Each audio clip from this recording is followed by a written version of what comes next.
नमस्कार दोस्तों, मेरा नाम सुमित और आप सभी का स्वागत है एक बार फिर से भारत दस्तक के ऊपर। मैं मौजूद हूँ भोपाल में और मेरे पीछे आप देख रहे होंगे इन मल्टियों पर, इन बिल्डिंगों पर चमचमाती लाइट लगी हुई है नीले और सफ़ेद कलर की।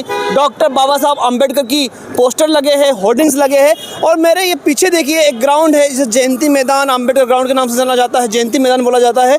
यहाँ पर भी बहुत सारी लाइटिंग्स लगी है और डॉक्टर बाबा साहब अम्बेडकर की जो प्रतिमा है उसको बहुत साफ़ सुथरा करके यहाँ पर उनके ऊपर माल्यार्पण कर दिया है और आजू बाजू जो झिलमिल लाइट लगती है, जगमगाती हुई लाइट लगती है वो लगाया है और ग्राउंड को सजा दिया गया है। और आप मेरे पीछे एक और बिल्डिंग देख सकते हैं, यहाँ पर भी पूरी जो ये बिल्डिंग है इसे नीली कलर की लाइट से जो झालर रहती है, जिसे जगमगाती हुई लाइट बोला जाता है, झालर बोला जाता है, वो लगा दी गई है। ये क्यों लगाई गई है? इसका कारण एक ही है कि आज से 2 दिन बाद डॉक्टर बाबा साहब अम्बेडकर, जो कि इस देश के महिलाओं के मुक्तिदाता है, इस देश के गरीब, दलित, पिछड़े, आदिवासियों के मुक्तिदाता है, इस देश में जो ऐसा वर्ग था जिसको सदियों से गुलाम बनाकर रखा गया था, उनके मुक्तिदाता है, उनकी जयंती आने वाली है। और मैं ये 100% श्योर होकर बोल रहा हूँ, बड़ी ईमानदारी के साथ बोल रहा हूँ कि इस दुनिया में जितनी बड़ी जयंती, जितना बड़ा जयंती के दिन सेलिब्रेशन 14 अप्रैल का होता है, भीम जयंती के दिन होता है, उतना किसी भी महापुरुष और इस दुनिया के किसी भी भगवान के लिए नहीं होता होगा। क्योंकि मनाने वाले कौन लोग हैं? वो इस देश के गरीब, दलित, पिछड़े और आदिवासी वर्ग से आने वाले लोग हैं, बहुजन वर्ग से आने वाले लोग हैं। क्योंकि ये जो 14 अप्रैल आती है, इस दिन लाइट बड़ी बड़ी मल्टियों में नहीं, बड़ी बड़ी सोसाइटियों में नहीं, बड़े बड़े कवर्ड कैंपसों में नहीं लगती, ऐसी बस्तियों में लगती है, झुग्गी बस्तियों में लगती है। क्योंकि इनको मालूम है कि इनको मान सम्मान की ज़िंदगी देने वाले, इनको मानवता की मानव बनाने वाले, इनको पानी पीने का हक दिलाने वाले और इनको सम्मान के साथ जीने देने वाले और इनके बच्चे आज जो शिक्षा ले रहे हैं, उस शिक्षा के लिए लड़ाई करने वाले केवल डॉक्टर बाबा साहब अम्बेडकर थे।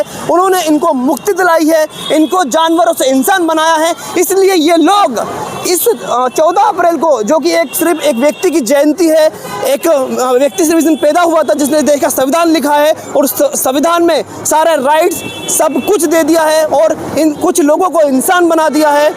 वो लोग अपने घर को बिल्कुल बहुत बेखूबी से साफ सफाई करते हैं और सजाते हैं, बड़े बड़े होर्डिंग्स लगाते हैं और इस जयंती को वो किसी भी बड़े धार्मिक, किसी भी बड़े महापुरुष के त्यौहार से बड़ा त्यौहार मानते हैं। और 14 अप्रैल को इस देश का दलित, वंचित, पिछड़ा, आदिवासी, गरीब व्यक्ति सबसे बड़ा त्यौहार मानता है और ये मानता है कि उसको मुक्ति दिलाने वाले, उसको अपने अधिकार दिलाने वाले, उसको पानी पीने का हक दिलाने वाले भगवान डॉक्टर बाबा साहब अम्बेडकर की जयंती है।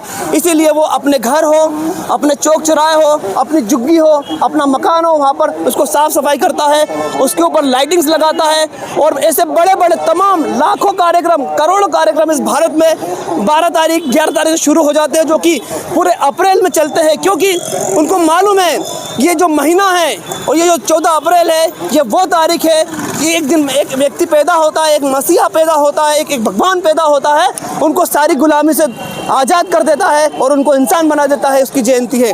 तो ऐसी लाइटिंग्स, ऐसे ही बिल्डिंगों पे जो गरीब बस्तियां होती है, जो जहाँ पे दलित, पिछड़े, आदिवासी रहते हैं, वैसी बस्तियों पे लाइटिंग आपको 14 अप्रैल के आसपास 14 अप्रैल को देखने को मिलेगी। और ये लोग बड़े धूमधाम से डीजे की थाप पर नाच नाच के डॉक्टर बाबा साहब अम्बेडकर की जयंती को सेलिब्रेट करते हैं। हम अपने चैनल पर 14 अप्रैल की हर कवरेज आपको दिखाएंगे, तो आप लोग हमारे साथ बने रहिए। आप सभी दर्शकों का बहुत बहुत धन्यवाद। देखते रहा करिए भारत दस्तक, बहुजनों की हर खबर आपके घर तक।